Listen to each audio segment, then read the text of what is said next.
Usually മെയിൽസിലെ testosterone നോർമലാണ്.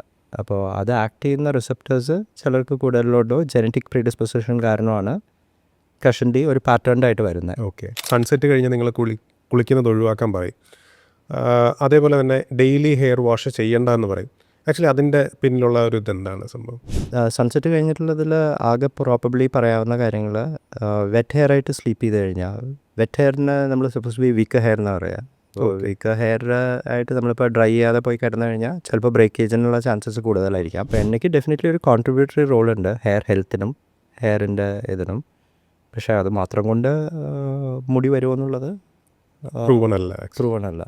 PCOD issues കൊണ്ട് പലർക്കും PCOD അല്ലെങ്കിൽ PCOS ഇഷ്യൂസ് കൊണ്ട് അവർക്ക് ഈ പറയുന്ന സ്കിന്നിൽ ഹെയർ ഗ്രോത്ത് ഉണ്ടാവും. ഇപ്പോൾ ഫേസിൽ ഹെയർ ഗ്രോത്ത് ഉണ്ടാവാറുണ്ട്, ബോഡി ഹെയർ ഗ്രോത്ത് ഉണ്ടാവാറുണ്ട്, അതേപോലെ തന്നെ ഹെയർ ലോസ്, ഹെയർ തിന്നിങ് ഒക്കെ ഉണ്ടാവാറുണ്ട്. അപ്പോൾ ഇതിൻ്റെയൊക്കെ ഒരു ട്രീറ്റ്മെൻറ്റ് എന്തായിരിക്കും? അപ്പോൾ നമ്മൾ ഒരാൾ വന്ന് ചോദിക്കും ഇത് കഷണ്ടി ആണെന്ന് എങ്ങനെ അറിയാം. സോ അത് നമുക്ക് ആ സ്കോപ്പ് വെച്ച് നോക്കിയാൽ നമ്മുടെ അനാജൻ ഗ്രോയിങ് ഫേസിലെ മുടികളും നമ്മുടെ ടിലോജൻ ഫേസിലെ മുടികളും ഹെയറിൻ്റെ മിനിയേച്ചറൈസേഷനൊക്കെ ട്രൈക്കോസ്കോപ്പിക്കൂടെ നോക്കിയാൽ മനസ്സിലായി നമുക്കൊരു റഫ് ഐഡിയ കിട്ടും. പിന്നെയുള്ള ഓപ്ഷനാണ് ഹെയർ ട്രാൻസ്പ്ലാന്റേഷൻ. അത് യൂഷ്വലി കഷണ്ടിയുടെ ഒരു ഗ്രേഡ് കഴിഞ്ഞ് നമുക്ക് PRPO GFCO മുടി വരില്ല എന്ന് ഉറപ്പുള്ളവർക്ക് നമ്മൾ പിന്നെ അത് ട്രൈ ചെയ്യണതിൽ അർത്ഥമില്ല. അപ്പോൾ അവർക്ക് നമ്മൾ നേരിട്ട് ട്രാൻസ്പ്ലാന്റിലേക്ക് പോയിക്കൊള്ളാൻ പറയും. ഡോക്ടർ, സ്കിന്നിനെ പോലെ തന്നെ ഏറ്റവും വലിയൊരു കൺസേൺ ആണ് ഇപ്പോൾ ആൾക്കാർക്ക് ഹെയർ ലോസ് എന്ന് പറയുന്നത്. നമ്മുടെ ഹെയറിൻ്റെ ഒരു സ്ട്രെങ്തനിങ് കുറയുക, അല്ലെങ്കിൽ ഹെയറിൽ ഭയങ്കര ഡ്രൈനസ് ആവുക, ഹെയർ ബ്രേക്കേജ് ആവുക, ഹെയർ പിഴുതു പോവുക. ആക്ച്വലി എന്തൊക്കെ കാരണങ്ങൾ കൊണ്ട് നമുക്ക് ഹെയർ ലോസ് ഉണ്ടാവാം? സോ ഹെയർ ലോസ് എന്ന് പറയുന്നത് ആക്ച്വലി വലിയൊരു ടോപ്പിക്കാണ്. അപ്പോൾ നമുക്ക് 2 ടൈപ്പ് ഓഫ് ഹെയർ ലോസ് ഉണ്ട്, സ്കാറിങ്, നോൺ സ്കാറിങ്. സ്കാറിങ് എന്ന് പറഞ്ഞാൽ mostly disease related hair loss ആണ്. ഓക്കെ. അത് കുറച്ചും കൂടി കുറവ് കേസുകളാണ് നമ്മൾ കാണാറ്. നമ്മൾ കൂടുതൽ കാണുന്നതും നോൺ സ്കാറിങ്, അതായത് പോയാലും അവിടെ മുടി തിരിച്ചു വരാൻ ചാൻസ് ഉള്ള കണ്ടീഷൻസാണ് നോൺ സ്കാറിങ് അലോപേഷ്യ എന്ന് പറയുന്നത്. ആ ഗ്രൂപ്പിൽ വരുന്നതാണ് ടിലോജൻ എഫ്ലൂയം. ഇപ്പോൾ ഫോർ എക്സാമ്പിൾ നമുക്കൊരു പനി വന്നു, ഒരു സ്ട്രെസ്സ് വന്നു, ഒരു സർജറി കഴിഞ്ഞു, പ്രഗ്നൻസി കഴിഞ്ഞു പോണ മുടികളാണ് ഈ ടിലോജൻ എഫ്ലൂയം പോലത്തെ കണ്ടീഷൻസിൽ കാണുന്നത്. പിന്നെ വേറൊരു ഗ്രൂപ്പുണ്ട്, അത് ചില മെഡിസിൻസ് എടുത്ത മുടി പോണത്, അതായത് ഗ്രോയിങ് ഫേസിലെ മുടികൾ പോകുന്ന കണ്ടീഷൻസ് ഉണ്ട്. പിന്നെ നമ്മൾ ഏറ്റവും കോമൺ ആയിട്ട് കാണുന്ന കഷണ്ടി പോലത്തെ കണ്ടീഷൻസ്, ആൻഡ്രോജെനറ്റിക് അലോപേഷ്യ, അത് മെയിലോ ഫീമെയിൽ പാറ്റേൺ ഹെയർ ലോസ്. അതിൽ നമുക്ക് തിന്നിങ് ആണ്, നമ്മുടെ ഹെയർ തിന്നിങ് വന്ന് നമ്മുടെ ഉള്ളിൽ കുറയുന്ന കണ്ടീഷൻ. അത് ടെമ്പറൽ റിസഷൻ വേർട്ടെക്സിലെ കുറവ്, ഫീമെയിൽസിനാണെങ്കിൽ ഒരു ക്രിസ്മസ് ട്രീ പോലെ ഹെയർ ലോസ്. ഇതാണ് നമ്മൾ കോമൺ ആയിട്ട് കാണുന്നത്. പിന്നെ ചില നോൺ സ്കാറിങ് അലോപേഷ്യ, അല്ലെങ്കിൽ അലോപേഷ്യ ഏരിയറ്റ, വട്ടത്തി മുടി പോകുന്ന അസുഖം, ഇതൊക്കെയാണ് കോമൺ ആയിട്ട് നമ്മൾ കാണുന്ന അസുഖങ്ങൾ. ഡോക്ടർ നേരത്തെ പറഞ്ഞൊരു വാക്ക് അലോപേഷ്യ, ഞാൻ ആ വാക്ക് ആദ്യമായിട്ട് കേൾക്കുന്നത് എൻ്റെ ഒരു കൊലീഗിൽ നിന്നാണ്. അപ്പം പുള്ളിയുടെ ഈ താടിയിൽ നിന്ന് ആക്ച്വലി ഒരു വട്ടം പോലെ രോമം കഴിഞ്ഞു പോയി. അപ്പോൾ ആ സമയത്താണ് ഞാൻ അലോപേഷ്യ ബാർബേ എന്ന് പറഞ്ഞിട്ട് ആ ഒരു രോഗത്തെ പറ്റി കേൾക്കുന്നത്. ആക്ച്വലി അലോപേഷ്യ എന്ന് പറയുന്നത് തന്നെയാണോ, അലോപേഷ്യയുടെ ഒരു വകഭേദം തന്നെയാണോ നമുക്ക് ഈ നോർമലി പറയുന്ന കഷണ്ടി ആണെങ്കിലും എല്ലാം? അലോപേഷ്യ എന്ന് പറഞ്ഞാൽ അതൊരു medical term for hair loss. Okay, അത്രേ ഉള്ളൂ. അലോപേഷ്യ പല ടൈപ്സ് ഉണ്ട്. അപ്പോൾ ഈ വട്ടത്തി പോകുന്നത് അലോപേഷ്യ ഏരിയറ്റ, വട്ടത്തി മുടി പോകുന്ന ഒരു കണ്ടീഷൻ ഉണ്ട്. ഓക്കെ. അതൊന്നല്ലെങ്കിൽ ഈ ഓട്ടോഇമ്യൂൺ കണ്ടീഷൻ, അലോപേഷ്യ ഏരിയറ്റ എന്ന് പറഞ്ഞാൽ ഓട്ടോഇമ്യൂൺ കണ്ടീഷൻ ആവാം, വട്ടത്തിൽ മുടി പോവാം. അതോ ഓട്ടോഇമ്യൂണോ സ്ട്രെസ്സോ കൊണ്ടോ പലർക്കും കാണുന്നതാണ്. ഇപ്പോൾ കുറച്ചും കൂടി കോമൺ ആണത്. അത് തലയിലോ താടിയിലോ മസ്റ്റാഷിലൊക്കെ ഒരു പാച്ച് പോലെ ഹെയർ പോവാം. അലോപേഷ്യ ബാക്കിയുള്ള കണ്ടീഷൻസാണ് ഞാൻ നേരത്തെ പറഞ്ഞ കണ്ടീഷൻസ്. ഈ നമ്മൾ കാണുന്ന കഷണ്ടി, ടിലോജൻ എഫ്ലൂയം, അനാജൻ എഫ്ലൂയം, ഇതൊക്കെ. അപ്പോൾ ഇത് കറക്റ്റ് ചെയ്യാൻ പറ്റുമോ നമുക്ക് ഈ അലോപേഷ്യ എന്ന് പറയുന്നത്? സോ അലോപേഷ്യയിൽ നമ്മൾ ബേസിക്കലി ഏത് ടൈപ്പ് ഓഫ് അലോപേഷ്യ എന്ന് നോക്കിയിട്ടാണ് കറക്ഷൻസ്. ഫോർ എക്സാമ്പിൾ, ഇപ്പോൾ ഒരാൾ കഷണ്ടിയുടെ തുടക്കമാണെങ്കിൽ നമുക്ക് ചിലപ്പോൾ വെറുതെ ലോഷൻസിലോ ടോപ്പിക്കൽസിലോ കറക്റ്റ് ചെയ്യാം. ഓക്കെ. ഒരാൾ വളരെ ലേറ്റസ്റ്റ് സ്റ്റേജിൽ വരികയാണെങ്കിൽ നമ്മൾ ചിലപ്പോൾ ട്രാൻസ്പ്ലാന്റോ GFCO ഒക്കെ ആലോചിക്കേണ്ടി വരും ചില കേസുകളിൽ. ഇപ്പോൾ ഈ അലോപേഷ്യ ഏരിയറ്റ എന്ന് പറയുന്ന കണ്ടീഷനിൽ ചിലപ്പോൾ ലോഷനിലും ടാബ്ലറ്റ്സിലും തന്നെ മുടി വരും. ഓക്കെ. ചിലർക്ക് ഒരു ഇഞ്ചക്ഷൻ 2-3 മാസം എടുക്കേണ്ടി വരും. പിന്നെയുള്ള കണ്ടീഷൻസ് ഫോർ എക്സാമ്പിൾ ഇപ്പോൾ ട്രൈക്കോട്ടിലോമേനിയ, സ്ട്രെസ്സ് വരുമ്പോൾ മുടി ഇത് ചെയ്യുന്നത്. അപ്പോൾ അവിടുത്തെ മെയിൻ ട്രീറ്റ്മെൻറ്റ് ആ സ്ട്രെസ് ഒഴിവാക്കുക എന്നുള്ളതാണ്. ആൾക്കാർ തന്നെ പിക്ക് ചെയ്ത് വട്ടം പോലെ മുടി പോയി വരുന്ന കണ്ടീഷൻസ് ഉണ്ട്. അത് യൂഷ്വലി പിള്ളേരിൽ പരീക്ഷയുടെ സമയത്ത് കാണുന്ന ഒരു കണ്ടീഷനാണ്. പിന്നെ ഈ സ്കാറിങ് അലോപേഷ്യ ആണെങ്കിൽ ഡെഫിനറ്റ്ലി ട്രീറ്റ് ചെയ്യാൻ വേണം. അതിൻ്റെ അണ്ടർലൈങ് സിസ്റ്റമിക് കോസ് നമ്മൾ കണ്ടുപിടിക്കാൻ വേണം. ഓക്കെ. ഇത് ആക്ച്വലി ഒരു ഫംഗൽ ഇൻഫെക്ഷൻ പോലുള്ള എന്തെങ്കിലും? സോ ഫംഗൽ ഇൻഫെക്ഷൻ കൊണ്ടും മുടി പോകുന്ന കേസുകളുണ്ട്. അതിന് ടീനിയ ക്യാപിറ്റസ് എന്ന് പറയും. തലയിൽ ഫംഗൽ ഇൻഫെക്ഷൻ വന്ന് ചിലർക്ക് പാച്ചസ് ഓഫ് ഹെയർ ലോസ് വരും. അത് നമുക്കിപ്പോൾ ക്ലിനിക്കിലൊക്കെ നമുക്കൊരു ഇൻസ്ട്രുമെൻ്റ് ഉണ്ട്, ട്രൈക്കോസ്കോപ്പ് എന്ന് പറയുന്നത്. അത് വെച്ച് നോക്കിക്കഴിഞ്ഞാൽ ആ കണ്ടീഷൻസ് നമുക്ക് ഈസിലി റൂൾ ഔട്ട് ചെയ്യാൻ പറ്റും. ഓക്കെ. ബിക്കോസ് ഇപ്പോൾ നമ്മൾ ഒരാൾ വന്ന് ചോദിക്കും ഇത് കഷണ്ടി ആണെന്ന് എങ്ങനെ അറിയാം. സോ അത് നമുക്ക് ആ സ്കോപ്പ് വെച്ച് നോക്കിയാൽ നമ്മുടെ അനാജൻ ഗ്രോയിങ് ഫേസിലെ മുടികളും നമ്മുടെ ടിലോജൻ ഫേസിലെ മുടികളും ഹെയറിൻ്റെ മിനിയേച്ചറൈസേഷനൊക്കെ ട്രൈക്കോസ്കോപ്പിലൂടെ നോക്കിയാൽ മനസ്സിലായി. നമുക്കൊരു റഫ് ഐഡിയ കിട്ടും. ഓക്കെ. അപ്പോൾ നമുക്ക് അതിനെ ബേസ് ചെയ്ത് ഇത് പറയാം. പിന്നെ ചില കേസസിൽ എവിഡൻ്റ് ആയിരിക്കും. ഇപ്പോൾ വെർട്ടെക്സ് തിന്നിങ്, ടെമ്പറൽ റിസഷൻ ഉള്ള ഒരാൾക്ക് നമുക്കൊരു ജസ്റ്റ് ഒന്ന് സ്കോപ്പ് ചെയ്താൽ തന്നെ അറിയാൻ പറ്റും ഓക്കെ ഇതാണെന്നുള്ളത്. നമുക്ക് കഷണ്ടി വരുന്നത് ജനറ്റിക്സ് കൊണ്ടിട്ടാണ് എന്ന്, പാരമ്പര്യം കൊണ്ടിട്ട് കഷണ്ടി വരാം. ആക്ച്വലി അതിൽ എത്രത്തോളം വാസ്തവമുണ്ട്? സോ കഷണ്ടിയുടെ ഓക്കെ ഇത് ആര് ചോദിച്ചാലും ഞാൻ എപ്പോഴും പറയുന്നത് ഒരു പോളിജനിക് ഇൻഹെറിറ്റൻസ് ആണ്. ഒരു സിംഗിൾ ജീനിനെ നമുക്ക് ഇൻക്രിമിനേറ്റ് ചെയ്യാൻ പറ്റില്ല. മോസ്റ്റ്ലി നമ്മുടെ അറിവ് വെച്ചിട്ട് എക്സ് ക്രോമസോമിൽ AR ജീൻസ് ആണ് ഇതിൻ്റെ ഒരു മേജർ ജീൻ കോൺട്രിബ്യൂട്ടിങ് ടു കഷണ്ടി. അതല്ലാതെ WNT അങ്ങനെ കുറേ ടൈപ്സ് ഓഫ് ജീൻസ് ഉണ്ട് ഇതിലേക്ക് കോൺട്രിബ്യൂട്ട് ചെയ്യുന്നത്. അപ്പോൾ ഇത് ജനറ്റിക് ഫാക്ടർ ഡെഫിനറ്റ്ലി ഉണ്ട്. ആ ജനറ്റിക് ഫാക്ടർ ഉള്ളവർക്ക് ചിലർക്ക് ചില ഹോർമോൺസിന്, ഇപ്പോൾ ഫോർ എക്സാമ്പിൾ ഡൈഹൈഡ്രോ ടെസ്റ്റോസ്റ്ററോൺ എന്ന് പറഞ്ഞ ഹോർമോണിൻ്റെ റിസപ്റ്റേഴ്സ് ഈ ഏരിയയിൽ കൂടുതലുള്ളതുകൊണ്ടാണ് നമ്മളിങ്ങനെ കഷണ്ടി ആവുന്നത്. ഓക്കെ. അപ്പോൾ ആ ഡൈഹൈഡ്രോ ടെസ്റ്റോസ്റ്ററോൺ നമ്മുടെ ബോഡിയിൽ കൂടുമോ, അല്ലെങ്കിൽ ഡൈഹൈഡ്രോ ടെസ്റ്റോസ്റ്ററോണിൻ്റെ റിസപ്റ്റേഴ്സ് നമ്മുടെ സ്കാൽപ്പിൽ ഹെയറിൻ്റെ റൂട്ടിലുണ്ടാവുമോ ചെയ്യുന്നതാണ്. അപ്പോൾ കുറേ പേര് ചോദിക്കും ടെസ്റ്റോസ്റ്ററോൺ ചെക്ക് ചെയ്യണമെന്ന്. ഞാൻ വളരെ റെയർ കേസിൽ മാത്രമാണ് ടെസ്റ്റോസ്റ്ററോൺ ചെക്ക് ചെയ്യാറുള്ളത്. ബിക്കോസ് യൂഷ്വലി മെയിൽസിലെ ടെസ്റ്റോസ്റ്ററോൺ നോർമലാണ്. അപ്പോൾ അത് ആക്ട് ചെയ്യുന്ന റിസപ്റ്റേഴ്സ് ചിലർക്ക് കൂടുതലുണ്ടോ ജനറ്റിക് പ്രീഡിസ്പൊസിഷൻ കാരണമാണ് കഷണ്ടി ഒരു പാറ്റേൺഡ് ആയിട്ട് വരുന്നത്. ഓക്കെ. അപ്പോൾ ജനറ്റിക് റോൾ ഡെഫിനറ്റ്ലി ഉണ്ട്. പക്ഷെ അതൊരു സിംഗിൾ ഫാക്ടർ അല്ല, അത് മൾട്ടി ഫാക്ടോറിയലാണ്. അതിൻ്റെ കൂടെ എൻവയൺമെൻറ്റൽ ഫാക്ടേഴ്സ്, സ്ട്രെസ്സ് എല്ലാം ഇതിന് കോൺട്രിബ്യൂട്ട് ചെയ്യും. ഓക്കെ. അപ്പോൾ പണ്ട് ഇപ്പം എൻ്റെ ഫാദർ 50s കഷണ്ടിയാണെങ്കിൽ ഞാൻ ചിലപ്പോൾ 40s എൻ്റെ ലൈഫ് സ്റ്റൈലും എൻ്റെ സ്ട്രെസ് ലെവൽസും എൻ്റെ കാര്യങ്ങളും ചിലപ്പോൾ ഡിഫറെൻ്റ് ആയിരിക്കാം എൻ്റെ ഫാദറിനേലും. അതുകൊണ്ടായിരിക്കും ഇപ്പോഴത്തെ കാലത്ത് കുറേ കൂടി ഏർലിയർ. പണ്ട് നമ്മൾ 35s കഷണ്ടി കണ്ടു തുടങ്ങിയത്. അതെ. ഇപ്പോൾ കുറേ കൂടി യങ്ങർ ഏജിൽ തന്നെ കഷണ്ടിയായിട്ട് ആൾക്കാർ വരാറുണ്ട്. ഡോക്ടർ, അപ്പം ഇപ്പോൾ ആദ്യം ഡോക്ടറിൻ്റെ മുന്നിൽ വരുന്ന ഒരാളുടെ ഹെയർ ലോസിൻ്റെ കാര്യം പറയുമ്പം അതിൽ ഡോക്ടർ ആക്ച്വലി അതിൻ്റെ ജനറ്റിക്സ് ചോദിക്കാറുണ്ടോ, അതോ ബേസിക്കലി? സോ കഷണ്ടി female pattern hair loss, male pattern female pattern hair ലോസിൽ ഡെഫിനറ്റ്ലി ഫാമിലി ഹിസ്റ്ററി ഇമ്പോർട്ടൻ്റ് ആണ്. ബാക്കി കേസുകളിൽ നമുക്ക് ട്രൈക്കോസ്കോപ്പി ചെയ്ത് കഴിഞ്ഞാൽ കുറച്ച് ക്ലൂകൾ കിട്ടും ടു ദ ഡയഗ്നോസിസ്. അതില്ലാത്തവർക്ക് നമ്മൾ യൂഷ്വലി ബ്ലഡ് ടെസ്റ്റുകൾ എഴുതി കൊടുക്കും. ചില കേസുകളിൽ നമ്മൾക്ക് ബയോപ്സി എടുക്കേണ്ടി വരും. ഇപ്പോൾ എനിക്ക് തോന്നുന്നു കഴിഞ്ഞ കൊല്ലം തന്നെ കുറച്ച് നമ്പർ ഓഫ് കേസസിലെങ്കിലും നമുക്ക് സ്കാൽ ബയോപ്സി എടുത്തിട്ട് കംപ്ലീറ്റ്ലി ഡിഫറെൻറ്റ് ഡയഗ്നോസിസ് ആയിരുന്നു വന്നത്. സ്കാൽ ബയോപ്സി എടുത്താൽ നമുക്ക് കുറേ കൂടി ആക്യുറേറ്റ് ആയിട്ട് ഡയഗ്നോസിസ് കിട്ടും. പക്ഷേ ഒരു നോർമൽ കഷണ്ടിയുള്ള ആൾക്ക് സ്കാൽ ബയോപ്സിയുടെ ആവശ്യമില്ല. ഓക്കെ. ബിക്കോസ് നമ്മളൊരു കയറുന്ന പ്രൊസീജിയറാണ് അത്. നമുക്കങ്ങനെ എന്തെങ്കിലും ട്രൈക്കോസ്കോപ്പി ചെയ്തും ബ്ലഡ് ടെസ്റ്റ് ചെയ്തും ഹിസ്റ്ററി വെച്ചിട്ടൊക്കെ നമുക്ക് പിന്നെയും ഡൗട്ട് ഉണ്ടെങ്കിൽ മാത്രമാണ് യൂഷ്വലി ഒരു ഡോക്ടർ ബയോപ്സിക്ക് ചെയ്യാറ്. ഡോക്ടർ, പിന്നെ ഞാൻ പണ്ടോട്ടേ കേൾക്കുന്നതാണ്, ഈ അമ്മമാരൊക്കെ പറയുന്നൊരു കാര്യമുണ്ട്, എണ്ണ തേച്ച് കുളിക്കണം മുടി വളരാൻ എന്ന് പറയുന്നുണ്ട്. ആക്ച്വലി ഈ എണ്ണ തേക്കുന്നത് വഴി നമുക്ക് ഹെയർ ഗ്രോത്ത് ഉണ്ടാകാനുള്ള സാധ്യതയുണ്ടോ? സോ എങ്ങനെയാണെന്ന് വെച്ചാൽ വെളിച്ചെണ്ണ ഡെഫിനറ്റ്ലി മുടിക്ക് നല്ലതാണ്. ഓക്കെ. അതിൽ നോ ഡൗട്ട്.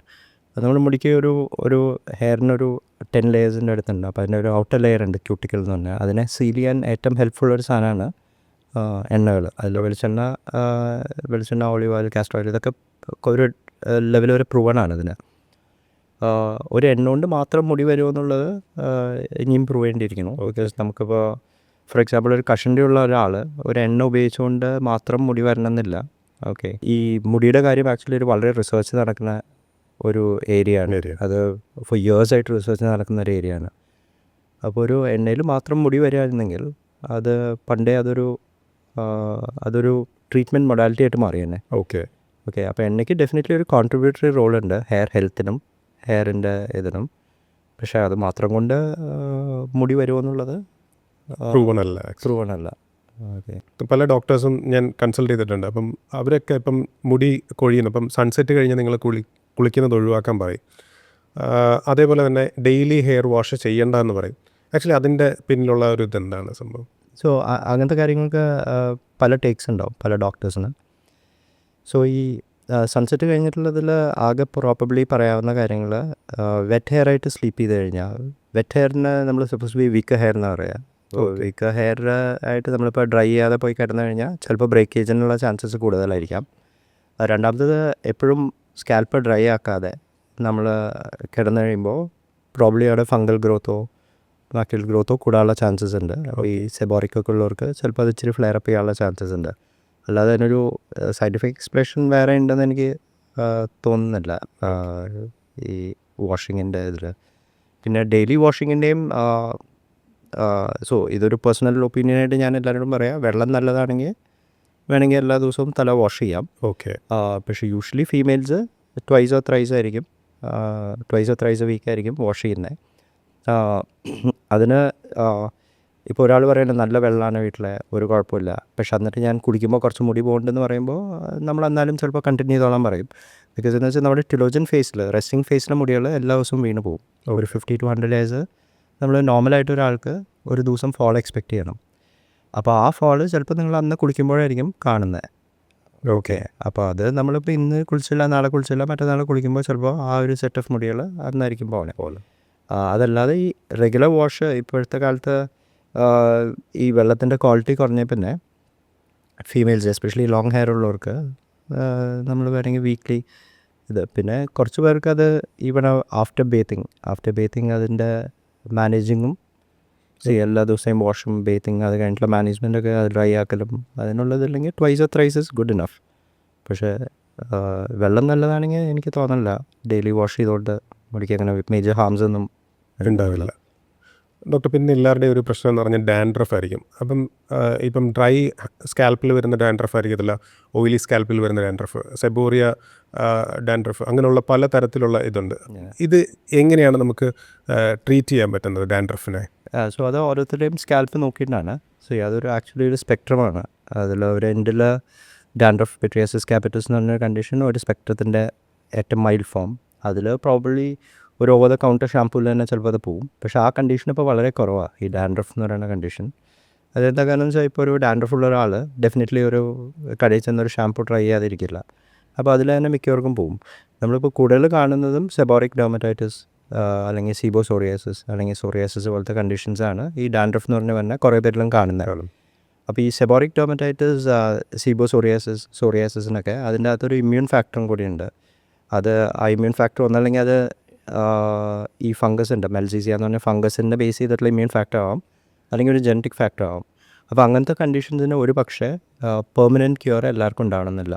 ഓക്കെ. നമ്മൾ ചില ഷാമ്പൂസ് ഉപയോഗിക്കുമ്പോൾ അത് കൺട്രോളിൽ കിട്ടും, പക്ഷേ അത് റിക്കർ ചെയ്യാം. അത് ചിലർക്ക് തണുപ്പ് കാലം വരുമ്പോൾ റിക്കർ ചെയ്യാം, ചിലർക്ക് സ്ട്രെസ് വരുമ്പോഴായിരിക്കും, ചിലർക്ക് ഓരോ ഇൻഫെക്ഷൻസ് കഴിയുമ്പോഴായിരിക്കും. അതേപോലെ തന്നെ സോറിയാസിസിന് ഒരു ടിപ്പിക്കൽ ഈ പറഞ്ഞ ട്രിഗറിങ് ഫാക്ടേഴ്സ് ഉണ്ട്. അതുള്ളവർക്ക് ആ സീസണിൽ അത് ഭയങ്കരമായിട്ട് കൂടാം. അപ്പോൾ നമ്മൾ സ്കാൽപ്പിൽ ആ ഗ്ലാൻഡിൻ്റെ ആക്ടിവിറ്റിയും അതിൻ്റെ സ്കെയിൽസും വെച്ചിട്ടാണ് ഈ ഡയഗ്നോസിസ് ചെയ്യുന്നത്. പിന്നെ അല്ലെങ്കിൽ ഈ പറഞ്ഞ പോലെ സ്കാൽപ്പ് ബയോപ്സി എടുത്താൽ മാത്രമാണ് സോറിയാസിസ് ആണോ സെബോറിക് ആണോ എന്നൊക്കെ അറിയുള്ളൂ. അപ്പോൾ നമ്മൾ യൂഷ്വലി ആ സ്കാൽപ്പ് നോക്കിയിട്ട് ആ സ്കെയിൽസ് നോക്കിയിട്ടാണ് നമ്മൾ ഷാംപൂസ് പ്രിസ്ക്രൈബ് ചെയ്യുന്നത്. അപ്പം ഈ ആക്ച്വലി ഷാംപൂസ് യൂസ് ചെയ്യുന്നത് ഒരു പെർമനൻറ്റ് സൊല്യൂഷനായിട്ട് കണക്കാക്കാനും പറ്റത്തില്ല. അല്ല, ഇപ്പോൾ ഈ പറഞ്ഞാൽ ഡാൻഡ്രഫ് പോലത്തെ കണ്ടീഷൻസ് ആണെങ്കിൽ ചിലപ്പോൾ പിന്നെ കുറേ കൊല്ലങ്ങളിലേക്ക് വരണം എന്നില്ല. ഓക്കെ. പക്ഷേ ഈ സെബോറിക് ഡെർമറ്റൈറ്റിസോ സോറിയാസിസ് പോലത്തെ കണ്ടീഷൻസ് ആണെങ്കിൽ നമുക്കത് റിക്കർ ചെയ്യാനുള്ള ചാൻസസ് വളരെ ഹൈ ആണ്. ഓക്കെ. ഡോക്ടർ, പിന്നെ നമ്മളിപ്പം ഈ ഹെയർ ലോസിനൊക്കെ ഏറ്റവും കൂടുതൽ കയറ്റി വരുന്നൊരു ട്രീറ്റ്മെൻറ്റ് PRP, GFC അങ്ങനെയുള്ള ട്രീറ്റ്മെൻറ്റ്സ്, പിന്നെ ഇപ്പം പിന്നീട് വന്നിട്ടുള്ളതാണ് ഹെയർ ട്രാൻസ്പ്ലാന്റേഷനും എല്ലാം. അപ്പോൾ ആക്ച്വലി ഇത് എത്രത്തോളം എഫക്റ്റീവാണ് PRPയും GFCയും ട്രീറ്റ്മെൻറ്റ് ഹെയർ ഗ്രോത്തിന്? ഇത് ഓരോ കണ്ടീഷൻസ് പോലെ ഇരിക്കും. ഇപ്പോൾ ഫോർ എക്സാമ്പിൾ ഇപ്പോൾ ഒരു ഡെങ്കി വന്നു പോയി, അല്ലെങ്കിൽ ഒരു കോവിഡ് വന്നു പോയി, അങ്ങനെ എന്തെങ്കിലും ഒരു മേജർ ഇൽനെസ് വന്നു പോയിട്ട് പോണ ഹെയറിന് നമ്മളൊരു പക്ഷേ ഒന്നും ചെയ്യേണ്ടി വരില്ല. അത് ടിലോജൻ ഫേസിലെ മുടികളാണ്. അത് കുറേ മെജോറിറ്റി മുടികളും തിരിച്ച് നമുക്ക് വരും വിത്തിൻ ഒരു span of 3 to 6 months. Okay. പക്ഷേ ഇപ്പോൾ ചിലർക്ക് ഭയങ്കര വറിയിങ് ആയിരിക്കും, ചില ബാഗിലൊക്കെ മുടി കൊണ്ടുവരും. അപ്പോൾ അങ്ങനെ വളരെ വറീഡ് ആയിട്ടുള്ള ആൾക്കാർക്ക് നമുക്ക് ടോപ്പിക്കലിൽ തന്നെ നിർത്താം. അവിടെ നമുക്ക് PRPയോ GFCയോ വേണ്ടി വരില്ല. ഓക്കെ. നമുക്കിപ്പോൾ മിനിയേച്ചറൈസേഷൻ ഉള്ള ഒരാൾക്ക് നമ്മുടെ ടോപ്പിക്കൽ തെറാപ്പീസ് വർക്ക് ചെയ്യുന്നില്ല എന്ന് തോന്നി, അങ്ങനെയുള്ളവർക്കാണ് യൂഷ്വലി PRPയും GFCയും നമ്മൾ സ്റ്റാർട്ട് ചെയ്യുക. അപ്പോൾ ഈ PRPയുടെ ഒരു അഡ്വാൻസ് ട്രീറ്റ്മെൻറ്റാണ് GFC. PRP എന്ന് പറയുന്നത് പ്ലേറ്റ്ലെറ്റ് റിച്ച് പ്ലാസ്മ. നമ്മളതിൽ എന്താ ചെയ്തിരുന്നത് വെച്ചാൽ ബ്ലഡ് എടുക്കും, പ്ലേറ്റ്ലെറ്റ്സ് അതിനകത്തൊരു റിച്ച് ലെയർ ഉണ്ട്, ആ റിച്ച് ലെയർ നമ്മൾ തലയിൽ ഇഞ്ചെക്ട് ചെയ്യുന്നു. ഓക്കെ. ആ ലെയർ നമ്മുടെ സ്കിന്നിലെ ഗ്രോത്ത് ഫാക്ടേഴ്സിനെ ട്രിഗർ ചെയ്തിട്ട് പുതിയ ഹെയറിനെ അല്ലെങ്കിൽ ഉള്ള ഹെയർസിനെ ഹെൽത്തിയർ ആക്കുന്നു. അതിൻ്റെ പുതിയ ട്രീറ്റ്മെൻറ്റാണ് ഗ്രോത്ത് ഫാക്ടർ കോൺസെൻട്രേറ്റ്. ഇവിടെ നമ്മൾ എന്താ ചെയ്യണമെന്ന് വെച്ചാൽ ആ പ്ലേറ്റ്ലെറ്റ്സിനകത്ത് ഗ്രോത്ത് ഫാക്ടർ കോൺസെൻട്രേറ്റിനായിട്ട് സെപ്പറേറ്റ് ചെയ്യുന്നു. ഓക്കെ. ആ ഗ്രോത്ത് ഫാക്ടേഴ്സിനെയാണ് നമ്മൾ ഇഞ്ചെക്ട് ചെയ്യുന്നത്. അപ്പോൾ അതിൻ്റെ റിസൾട്ട്സ് കുറേ കൂടി ബെറ്റർ ആയിരിക്കും. ആ പ്ലേറ്റ്ലെറ്റ് ബ്രേക്ക് ഡൗൺ ചെയ്ത് ഗ്രോത്ത് ഫാക്ടർ റിലീസ് ചെയ്യേണ്ട ആവശ്യമില്ല. ഓക്കെ. അവിടെയാണ് GFC എന്ന് പറയുന്ന ട്രീറ്റ്മെൻറ്റ്. അപ്പോൾ GFCയിൽ കുറച്ചും കൂടി ബെറ്റർ റിസൾട്ടാണ്. പിന്നെ PRPയിലും ഇൻഫ്ലമേഷൻ കുറച്ചും കൂടി കുറവ് GFCയിലായിരിക്കും. ഓക്കെ. അപ്പോൾ GFC ഇപ്പോൾ നമുക്ക് വീണ്ടും കുറേ ഈ പറയുന്ന പോലെ മുടികൾ വരാം. പക്ഷേ കുറേ കേസുകളിലും GFCയോ PRP ചെയ്ത് കഴിഞ്ഞാലും മെയിൻ്റനൻസ് പോലെ ടോപ്പിക്കൽസോ ഓറൽ സബ്സ്റ്റിറ്റ്യൂട്ട്സോ വേണ്ടി വരും. പിന്നെയുള്ള ഓപ്ഷനാണ് ഹെയർ ട്രാൻസ്പ്ലാന്റേഷൻ.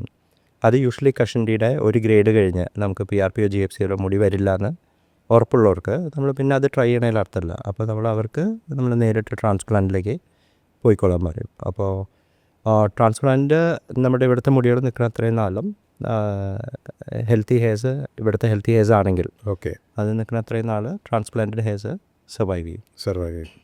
അപ്പം ആക്ച്വലി ഈ പറയപ്പെടുന്ന PRP അല്ലെങ്കിൽ GFC പോലുള്ള ട്രീറ്റ്മെൻറ്റ് നമുക്ക് ഫോളിക്കിൾസ് നഷ്ടപ്പെട്ട ഇടത്ത് ഒരിക്കലും ഗ്രോത്ത് വരാൻ സാധ്യതയില്ലാത്തൊരു അങ്ങനെയുള്ള ഏരിയാസിൽ ഇപ്പോൾ നമ്മൾ അതാ പറഞ്ഞത്, നമ്മളിപ്പോൾ ഒരു ഗ്രേഡ് 5 അല്ലെങ്കിൽ ഗ്രേഡ് 6 അലോപേഷ്യയിൽ നമ്മളത് യൂഷ്വലി അറ്റംപ്റ്റ് ചെയ്യാറില്ല. ഓക്കെ. ബിക്കോസ് അങ്ങനത്തെ കേസുകളിൽ റിസൾട്ട് ഉണ്ടാവണമെന്നില്ല. അപ്പോൾ നമ്മളത് ട്രയൽസ് ചെയ്തുകൊണ്ട് വലിയൊരു ഗുണം ഉണ്ടാവില്ല എന്നാണ്. ഓക്കെ. ഡോക്ടറിൻ്റെ മുന്നിൽ ഇപ്പം ആദ്യമായിട്ട് ഒരാൾ വരുമ്പം ഈ ഹെയർ ലോസിൻ്റെ കാര്യം പറയുമ്പം ഫസ്റ്റ് ഇമ്മീഡിയറ്റ് സ്റ്റെപ്പ് ഇപ്പം അയാൾക്ക് ഹെയർ ലോസിൻ്റെ കൂടുതൽ കാര്യങ്ങൾ പറയുമ്പോഴത്തേക്കിന് ഡോക്ടർ ഫസ്റ്റ് സ്റ്റെപ്പ് എന്നോണം അയാളോട് എന്തായിരിക്കും പറയുക? ഫസ്റ്റ് സ്റ്റെപ്പ് ഇസ് പ്രോബ്ലി ഒരു ട്രൈക്കോസ്കോപ്പി ചെയ്ത് പോകും, ഒരു ബ്ലഡ് ടെസ്റ്റ് എഴുതി കൊടുക്കും. ആ ബ്ലഡ് ടെസ്റ്റ് കഴിഞ്ഞിട്ട് ടോപ്പിക്കൽസ് ട്രൈ ചെയ്യും. അതിൽ ബെറ്റർ ആയില്ലെങ്കിൽ ഈ പറയുന്ന പോലെ ചില കണ്ടീഷൻസ്, ഇപ്പോൾ ഫോർ എക്സാമ്പിൾ ഒരു ഗ്രേഡ് 3 ആൻഡ്രോജെനിക് അലോപേഷ്യ ടോപ്പിക്കൽസ് സ്റ്റാർട്ട് ചെയ്തു, പേഷ്യൻ്റ് അത്ര ഹാപ്പി അല്ല, അങ്ങനെയാണെങ്കിൽ പ്രോബ്ലി GFC ചെയ്ത് നോക്കും. പിന്നെ കുറച്ചും കൂടി ഇപ്പോൾ ഫോർ എക്സാമ്പിൾ ഗ്രേഡ് 4 പക്ഷേ പെട്ടെന്ന് പ്രോഗ്രസ് ചെയ്യുന്ന ഒരു കേസാണ്. അങ്ങനെയാണെങ്കിൽ ഇപ്പോൾ അവർക്ക് ട്രാൻസ്പ്ലാന്റ് ചെയ്യാൻ ആഗ്രഹമുള്ളവരാണെങ്കിൽ അവർ നേരെ അതിലേക്ക് പ്രൊസീഡ് ചെയ്യാൻ. ഡോക്ടർ, പിന്നെ ഞാൻ പലരുടെയും മുടികളിൽ കണ്ടിട്ടുള്ളൊരു കാര്യം, ഈ ചിലരുടെ മുടിയിൽ ജട കെട്ടുന്നൊരു സംഭവം ഞാൻ കണ്ടിട്ടുണ്ട്. ആക്ച്വലി അത് എന്തുകൊണ്ടാണ് അങ്ങനെ ഒരു ജട? അതെങ്ങനെയാണെന്ന് വെച്ചാൽ അത് പ്ലൈക്ക എന്ന് പറഞ്ഞൊരു കണ്ടീഷനാണ്. അപ്പോൾ പ്ലൈക്കയുടെ ഒരു സിവിയർ ഫോമാണ് പ്ലൈക്ക പൊളോണിക്ക. അതിങ്ങനെ എല്ലാം കൂടി ഇതായിട്ട് വരും. അത് യൂഷ്വലി ഹെയർ കെയർ കുറയുന്നുണ്ടാവാം, പെയിനുള്ളതുകൊണ്ടാവാം, പെഡിക്കുലോസിസ് കൊണ്ടാവാം, ചില ഹെയർ ജെൽസും ക്രീംസ് ഉപയോഗിക്കണമുണ്ടാവാം. അത് ഹെയർ മാറ്റായിട്ട് വരും. അപ്പോൾ അതിനൊരു പ്രോപ്പർ ഓയിൽ, ഷാംപൂ, കണ്ടീഷണർ ഉപയോഗിച്ചാൽ ഒരു എക്സ്റ്റെൻറ്റ് വരെ കുറയാം.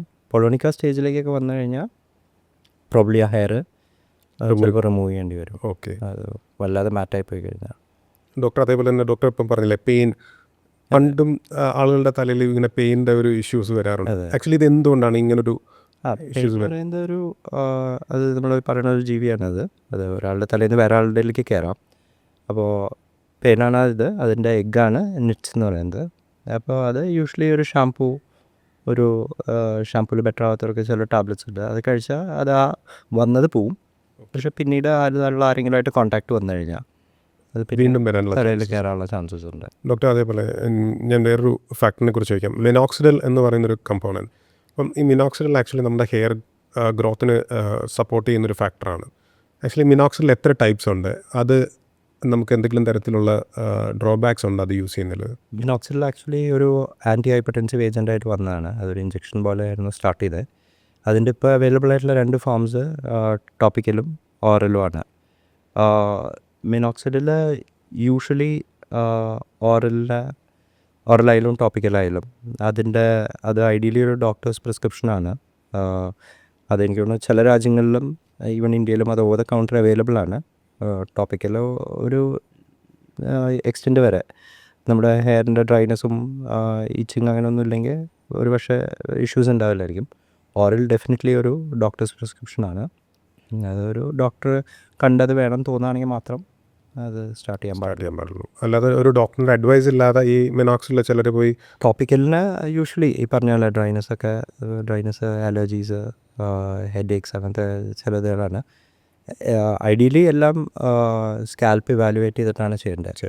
ഇപ്പോൾ സെബോറിക് ഡെർമറ്റൈറ്റിസ് ഉള്ള അല്ലെങ്കിൽ സോറിയാസിസ് ഉള്ളൊരു പേഷ്യൻറ്റിന് എല്ലാ മിനോക്സിഡിലും ചിലപ്പോൾ ടോളറേറ്റ് ചെയ്യണമെന്നില്ല. ഓക്കെ. അപ്പോൾ അത് ഐഡിയലി ഒരു ഡോക്ടറിനെ കൺസൾട്ട് ചെയ്യുകയാണെങ്കിൽ നല്ലതാണ്. ഈ ആൽക്കഹോൾ കണ്ടൻറ്റ് ഉള്ള അതെ, പല ടൈപ്സ് ഉണ്ട്. ആൽക്കഹോൾ ഫ്രീ ഉണ്ട്, ആൽക്കഹോൾ ഉള്ള മിനോക്സിഡിലുണ്ട്, ഫോമുണ്ട്, ജെല്ലുണ്ട്. അപ്പോൾ ഇതിൽ ഏത് ഫോം വേണം, ഇത് വേണം എന്നുള്ളത് യൂഷ്വലി നമ്മൾ സ്കാൽപ്പ് ഇമ്പ്രൂവ് ചെയ്യണം നോക്കിയിട്ടാണ് പിന്നെ പല കോമ്പിനേഷൻസും ഉണ്ട്. ഇപ്പോൾ നമുക്ക് ഫിനസ്ട്രൈഡ്, റെറ്റിനോയിൻ, ആസിലിക് ആസിഡ്. അപ്പോൾ നമുക്കിതിലെ കോമ്പിനേഷൻസും യൂഷ്വലി നമ്മൾ ഓരോരുത്തരുടെ റെസ്പോൺസും കാര്യങ്ങളും നോക്കിയിട്ടാണ് എഴുതുക. പിന്നെ ഒരു ഇപ്പോൾ ലാസ്റ്റ് ഫ്യൂ ഇയേഴ്സായിട്ട് കണ്ടുവരുന്നതെന്ന് വെച്ചാൽ ചില പേഷ്യൻസിനൊന്നും മിനോക്സിഡിൽ ആവശ്യമില്ല. ഓക്കെ. പക്ഷെ അവരും അത് ഉപയോഗിക്കുന്നുണ്ട്. അപ്പോൾ അങ്ങനത്തെ കേസുകളിലൊക്കെ അപ്പോൾ ഇപ്പോൾ നമുക്കൊരു പനി കഴിഞ്ഞ് പോകണ മുടി, അതിനൊരു ആൾ മിനോക്സിഡിൽ മേടിച്ച് ഉപയോഗിക്കേണ്ട ആവശ്യമില്ല. ബട്ട് വിത്തൗട്ട് എനി കൺസൾട്ടേഷൻ അപ്പോൾ അത് ഉപയോഗിക്കുമ്പോൾ അവർക്ക് പിന്നെ കുറച്ച് കഴിയുമ്പോൾ അവർ വന്ന് ചോദിക്കുന്നത് ഇത് ലൈഫ് ലോങ് ഉപയോഗിക്കണമെന്നൊക്കെയാണ്. അപ്പോൾ അങ്ങനത്തെ ഒരു കണ്ടീഷൻ ഉപയോഗിക്കുന്ന ഒരാൾക്ക് അത് ലൈഫ് ലോങ് ഉപയോഗിക്കേണ്ട ആവശ്യമില്ലാത്തൊരു മോളിക്യൂളാണത്.